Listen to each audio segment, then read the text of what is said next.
Hi, this is Synthchaser with Synthchaser.com. Today we're going to be restoring Tim's ARP Omni 2. Tim's owned his Omni for over 30 years, and it's been in storage for many years, and he took it out and fired it up, and like most ARP Omnis do, after sitting for a long time, the lights turned on and then fizzled out, and the keyboard died. So most likely he's got a shorted tantalum capacitor somewhere in his keyboard. And you could just go try to find the one shorted capacitor and repair it, but odds are the ARP Omni will break down again shortly after that. So what we're going to do is we're going to overhaul the ARP Omni and make it dependable and reliable. The sliders, they barely move. I'm putting a lot of force on them, and they're really gummed up.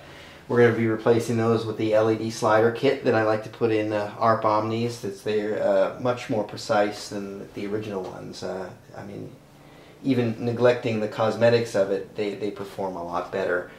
We're going to be replacing all the capacitors. So on this one, let me see if you can see this. On this one, the voicing boards here, this is like a later model ARP Omni 2, later production, and they used electrolytic capacitors for these gating capacitors. Some people see these there and they think that someone's gone in and replaced them, but that's not the case. These are original from the factory. On ARP Quadras, which have similar boards to the ARP Omni 2, they used electrolytic capacitors in here, and I guess at this stage in production of the ARP Omni 2 they had switched over to those there as well. I guess they were tired of warranty repairs for notes stuck on.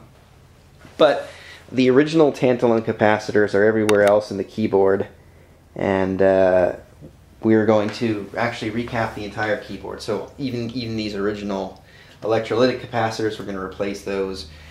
We're going to recap the power supply and get rid of all of the little blue blob tantalum capacitors throughout.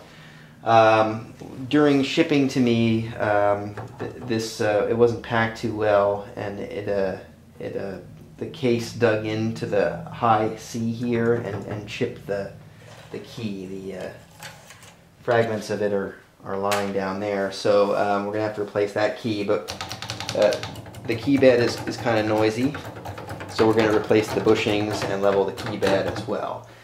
So we're going to give this a full overhaul, and we'll start by tearing it down, and I'll see if there's anything that stands out to me on any of the boards when I take them out. So there's some water damage here in the back of the case by the jacks, and it rusted the case here, and I'll show you the jacks in just a second. But the circuit board, you can see there's some corrosion there, and on the bottom there's like a little streak of whatever dirt or liquid, dirt and liquid came down that way. And on the back, the jacks are looking pretty corroded. Looks like maybe some foam from some deteriorating foam from an anvil case or something got on those. So we're going to see what they look like when we take the nuts off. The 1/8 inch jacks and the XLR connector are too corroded to save. So the XLR connector, you see the pins are all gross, and inside there is all corroded. And the 1/8 inch jacks, you can see the nuts are dirty, and then we'll go around and look inside. The actual connectors inside are corroded as well, so we're going to have to change out these 5 1/4 inch connectors. Most of it just appeared to be on the nuts. There's a little bit of dirt or corrosion around the barrel of this. And then one of them has some dirt in there, but if you look down inside, the actual connector is clean and shiny still. There's always more problems than you anticipate once you start getting into things, and here on the synthesizer board, you can see that there's a big patch of corrosion in the upper right hand corner of the board. It looks like where an alkaline battery would have leaked, but there's no alkaline batteries in the synthesizer, so some other kind of corrosive got there. The sliders are really gross and dirty, but they're going to be changed out anyway. There's the filter. We're going to be doing the enhancement to that. The other thing was this synthesizer switchboard. So this is the synthesizer control board. It has the sliders with the master volume and the synth string mix. This board with the switches has a black sticky goo all over it.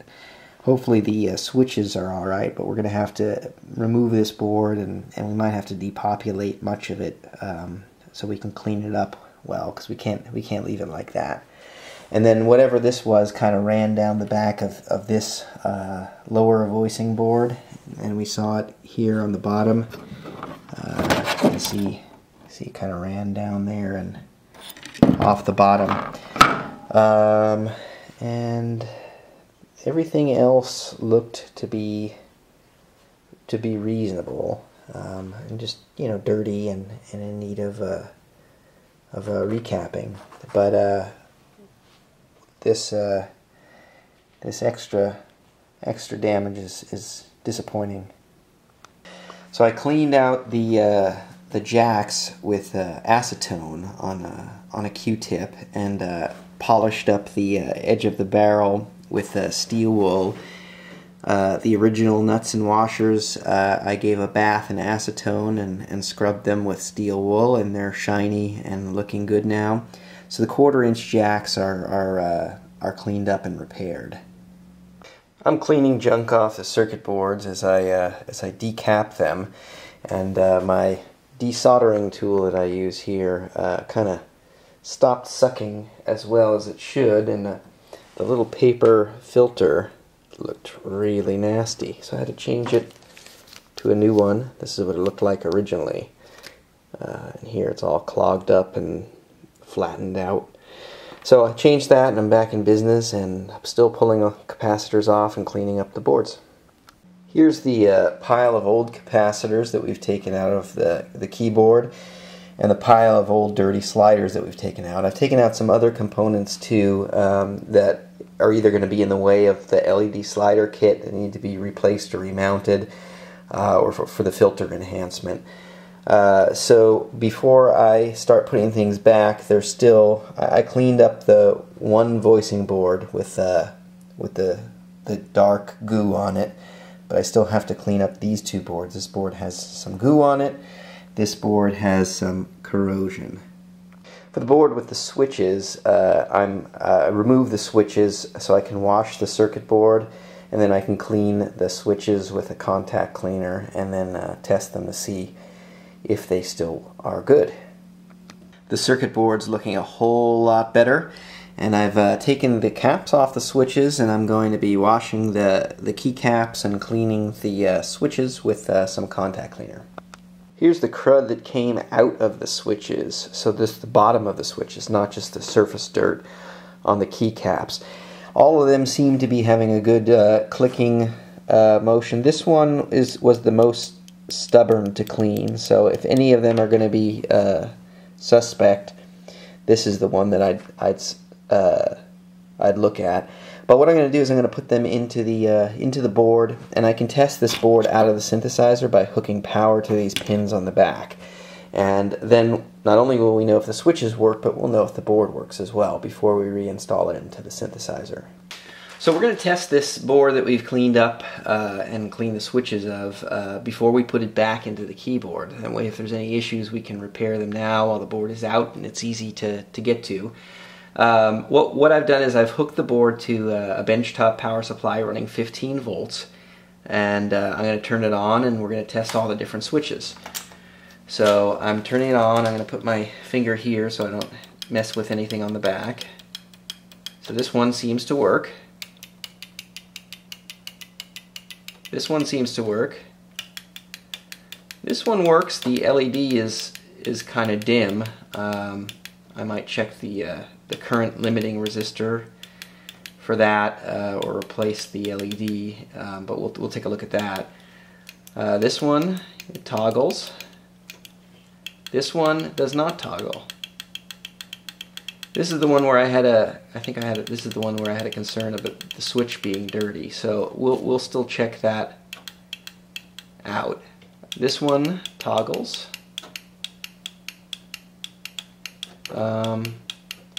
There,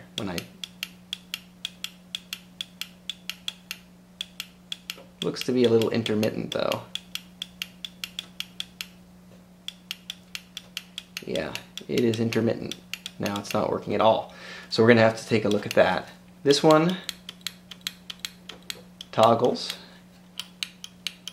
This one toggles. So we're looking at this one here, and the one with the dim LED. Shortly after I turned off the camera, smoke started coming out from one of these hex inverters. So what I wound up doing was I wound up changing both hex inverters, and then I was able to troubleshoot the board, and I found out that this one was being stuck on because the switch was bad. This was a switch that a lot of that goop had gotten into. The intermittent one was also due to a dirty switch that couldn't be cleaned. So I changed out the hex inverters, I changed out those switches, and then I took a look at the LED that was dim. I desoldered the LED and I hooked it up to a series resistor and tested it with the supply, and the LED itself was dim, and in fact all the LEDs had varying brightnesses, presumably due to old or defective LEDs. So I changed all the LEDs to nice bright new ones that are going to be consistent, and now the board is working. All the buttons do what they should, and we're good to go. And I also did the same to the other board, verified that it was working, and change the LEDs for a consistent look across both switchboards. I've got all the circuit boards recapped and the sliders put back in and the filter submodule installed. Now I'm doing the keybed, and I've taken the springs off the keys, and I've started taking the keys off, and you can see first of all the bushings are old and brittle. The keybed is dirty, but you can see how the key stops are all not level here, so that causes the keys to look crooked when they're or uneven when the keys are installed again. So we're going to take all the keys off, and we're going to remove the old bushings. We're going to level these out, put new bushings on, clean up the keybed, and then clean up the contacts on the bottom before we clean the keys and put them back on. Even though I wasn't planning on giving these keys a key bath like I do sometimes, I vacuumed the crud out from underneath them, dust and stuff like that. And then, since they're pretty dirty, I've just been wiping them down with a wet rag. It'll get the keys clean, but it'll save the time of having to take the screw off and take the plastic keycap off. So it'll still look pretty clean from all the visible areas, but I just wanted to do that so the finished product looks nice, as well as plays nice. I'm going to desolder the two bus bars. This is the lower bus bar that powers the lower 20 keys, and this is the upper bus bar that powers the upper 29 keys. And there's two connections, one here and one here, that can be desoldered, and then this bus bar can be slipped out, and I'll clean it really well and put it back in and solder it. From looking at the key contacts, there have been a number of repairs done to this key bed. You can see this gob of caulk here where a new key contact was put in. Here just a blob of solder, and then a couple more ones where the key contacts were repaired. But we're going to make sure that they are clean as well. When we have those bus bars out, it'll be easier to get to them. I'm putting the key bed back together. As you see, I have the new bushings on here, and I noticed a little problem. So when I put each key on, I kind of tap it and make sure that it moves freely. Like this one is nice and quiet. This one is really noisy. So what we're going to do is we're going to figure out why. So the screw here is tight. I'm going to take it off, and we'll have a look. So the tip of this is bent. So it's not not making a good place for the keycap to rest. So I've straightened it up now, and I'll slip this back on and screw it in, and we'll see if that quiets it down. Kind of hard to do this like that, but let's now put the key back on here. It's improved, but not quite perfect yet. So I'm going to fiddle with it some more without the camera on. I can get to a better angle on it. Couldn't really see it too well because I was trying to make it so you could see with the camera, but now I've got it adjusted so it's nice and quiet. So I'm going to continue to reassemble the key bed. Now the key bed is done, and the only thing left to do before we put this back together and test it out is to repair or replace the 1/8 inch jacks that are corroded on the back of the case, and the XLR jack as well. Here are these are the corroded 1/8 inch jacks and XLR jack. The 1/4 inch jacks turned out to just be corrosion on the nuts that we were able to clean off. A little bit had gotten in, but I was able to clean that out of the barrel of the jacks. These 1/8 inch ones I'm not so sure about, so we're going to take the nuts off and see if it's just corroded there, or if we can clean the jack up, or if we need to replace it. The XLR jack, the corrosion got on the pins. I think this is from foam, from an anvil case or something like that. So what we're going to do is we're going to replace the XLR jack, and this is fastened in with pop rivets. So we're going to have to drill those and connect a new one with screws and nuts. The 1/8 inch jacks just had the foam on the nuts and washers on the outside of the case. Inside on the little contacts, it was just normal oxidation, which brushed off.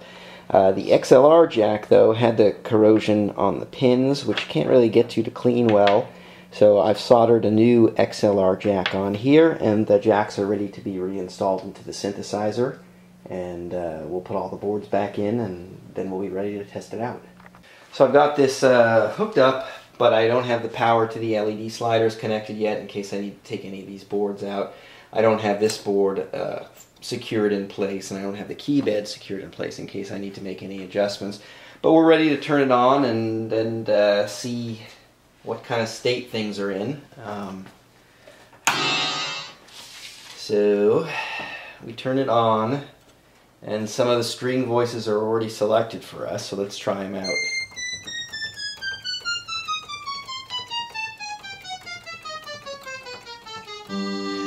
So there's the bass is being added, the cello and the bass.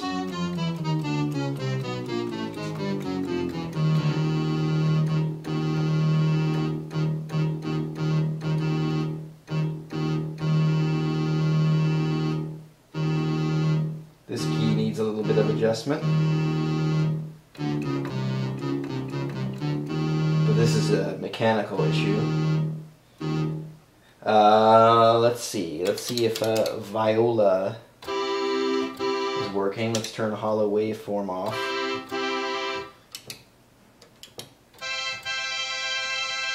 Let's try some synth voices.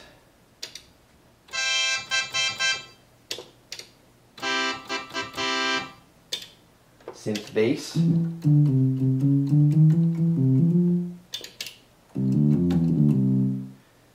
Let's try adding some attack, but actually on a correct voice. Yeah. Let's try adding some release. Let's try a little bit of LFO on the synthesizer. Oops.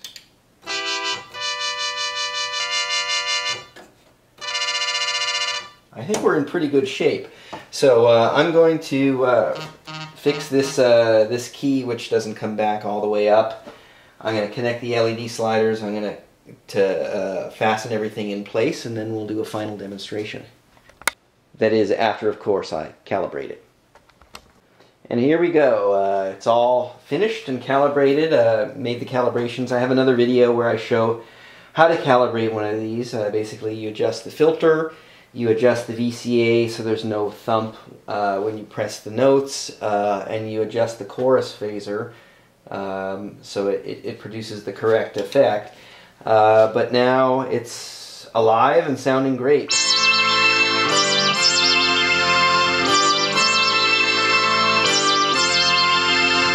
I've gone through and verified that all the features are working, all the sounds sound like they should, and it's good to go back to its owner. If you have an ARP Omni that you need help with, feel free to send me a message through YouTube or my website, synthchaser.com. I also sell parts so you can repair your own there, like the LED sliders, the capacitor kit, the key bushings, and you can do it yourself or you can have me do it. So anyway, this is Synthchaser from synthchaser.com saying thanks for watching, and be sure to subscribe so you don't miss out on any future exciting videos that I publish. Thanks again. Bye.